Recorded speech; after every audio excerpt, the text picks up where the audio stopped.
খবর রাখছেন আমাদের সহকর্মীরা। এই মুহূর্তে কেরানীগঞ্জের কেন্দ্রীয় কারাগারের সামনে রয়েছেন সহকর্মী গালিব ইবনে রিয়াজ এবং গাজীপুরের কাশিমপুর কারাগারের সামনে রয়েছেন সহকর্মী ইফতেখার রায়হান। আমরা সরাসরি তাদের সঙ্গে যুক্ত হব। শুরুতেই কেরানীগঞ্জে যেতে চাই। গালিব, জানাবেন কেন্দ্রীয় কারাগার থেকে যারা মুক্তি পেলেন বিডিআর সদস্যরা এবং তাদের আত্মীয় স্বজনরা, তারা কি বললেন, তাদের অভিব্যক্তি কেমন ছিল? শাফিন, 15 থেকে 16 বছর যারা কারাগারে কাটিয়েছেন এবং তারপরে যখন তার আত্মীয় স্বজন, বিশেষ করে খুব আপনজনদের সাথে যখন দেখা হয়, এই কয়দিনে হয়তো বা মাঝে মধ্যে দূর থেকে কারাগারে যেভাবে আসলে স্বজনদের সাথে সাক্ষাৎ হয় ঠিক এরকম হয়েছে, কিন্তু এই প্রথম তারা মুক্ত বাতাসে তাদের স্বজনদেরকে আলিঙ্গন করার সুযোগ পেয়েছেন। এটি সত্যিকার অর্থে ভাষায় প্রকাশ করার মতো না। আমি যখন দেখলাম যে যখন কেরানীগঞ্জে কারাগার থেকে যখন একসাথে যখন তারা বের হতে শুরু করলেন, ভেতরে স্বজনরা প্রবেশ করার সুযোগ পেয়েছিলেন, কিন্তু প্রত্যেক আসামির জন্য, মানে যারা বিডিআরের যারা আজকে মুক্ত হয়েছেন, প্রত্যেকের জন্য 1-2 জন করে স্বজন ভেতরে ঢুকতে পেরেছেন। কিন্তু বাহিরে অপেক্ষমান ছিলেন আরও অনেক স্বজন। যখন তারা সবাই একসাথে হয়েছে তখন সেখানে এক আবেগ ঘন পরিস্থিতি তৈরি হয়েছে। বিশেষ করে যেই সন্তান তার বাবাকে গত 15 বছরে দেখেনি, যেই সন্তান হওয়ার পর থেকে বাবাকে ঠিক করে বাবার কোলে উঠতে পারেনি, যেই স্ত্রী তার স্বামীকে মানে পেয়েছে 1 থেকে 2 মাস, তারপরে সে স্বামী কারাগারে এই 16 বছর কাটিয়েছে, তাদের আসলে এই মুহূর্ত আসলে ভাষায় প্রকাশ করার মতো না। এবং সেটি আমি দেখেছি। এবং তারা বের হয়ে যেটি বলছে যে এই যে এতদিন তারা এই কারাগারে বিনা কারণে, তারা যেটি দাবি করছেন যে বিনা কারণে তারা কাটিয়েছেন, এই বিস্ফোরক মামলায় যেভাবে তাদেরকে ঝুলিয়ে রাখা হয়েছে, এখন পর্যন্ত তাদেরকে জামিন দেওয়া হয়েছে, কিন্তু এটা যেহেতু চলমান প্রক্রিয়া, এখান থেকেও যেন তাদেরকে মুক্তি দেওয়া হয় এবং সবথেকে বড় কথা, আর্থিক এবং সামাজিকভাবে যে ক্ষতি তাদের জীবনে হয়েছে সেখান থেকে যেন তাদেরকে পুনর্বাসন করা হয়, সেইভাবেই তারা এই সরকারের কাছে একটা ব্যবস্থা তারা চাচ্ছে। শাফিন, এই ছিল আমার কাছ থেকে কেরানীগঞ্জের কেন্দ্রীয় কারাগার থেকে সর্বশেষ।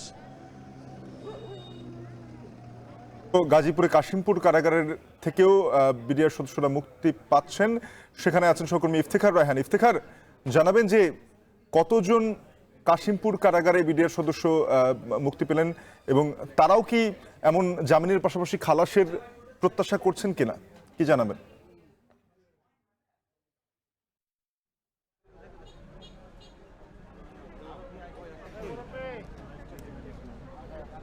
শাফিন, প্রায় 15 বছর পরে স্বজনদেরকে কাছে পাওয়া, এই যেই 15 বছরের যে আবেগের যে উচ্ছ্বাস, সেটি কিন্তু আমরা কাশিমপুর কেন্দ্রীয় কারাগারের সামনে দেখতে পেয়েছি। এবং আমরা দেখছিলাম যে সকাল থেকেই স্বজনরা কিন্তু কাশিমপুর কেন্দ্রীয় কারাগারের সামনে অপেক্ষা রয়েছেন তাদের স্বজনদেরকে এখান থেকে গ্রহণ করার জন্য। এবং একের পর এক যখন 11:30 থেকে যখন কারাগারের ভেতর থেকে বন্দী যারা বিডিআর সদস্যরা বের হয়ে আসছিলেন, ঠিক সে সময় স্বজনদেরকে জড়িয়ে ধরে এখানে একটি আবেগঘন পরিবেশ তৈরি হচ্ছে।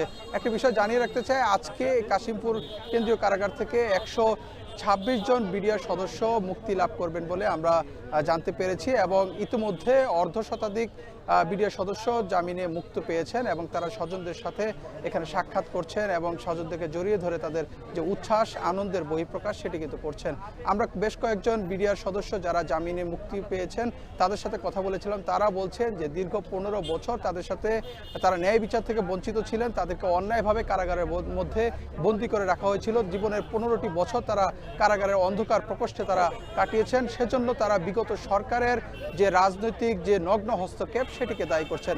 পাশাপাশি তারা এও বলছেন যেন অন্তর্বর্তী সরকার যেন এই মামলাটিকে দ্রুত নিষ্পত্তির উদ্দেশ্যে এবং সঠিকভাবে তদন্ত করে যেন এই মামলাটির একটি রায় প্রদান করেন এবং নিরীহ যারা বিডিআর জওয়ান এখনও কারাগারের মধ্যে বন্দী রয়েছেন তাদেরকে জামিনের এবং মুক্তির ব্যবস্থা যেন করা হয়, সেই দাবিটি তারা করছেন। পাশাপাশি আমরা স্বজনদের সাথে কথা বলেছিলাম। আমরা এমন স্বজনকে পেয়েছি যিনি যার বয়স 1 বছর বয়সে তিনি তার বাবাকে এই কারাগারের ভেতরে যখন আটক করেন তখন তার বয়স ছিল 1 বছর এবং এই 15 বছর পরে কিন্তু তিনি তার বাবাকে ছুঁয়ে দেখতে পারার যে অনুভূতি, সেটি কিন্তু প্রকাশ করেছেন। এবং তিনি বলছেন যে 15 বছর তার বাবার যে পিতৃ যে স্নেহ এবং মমতা, সেটি থেকে তিনি বঞ্চিত ছিলেন।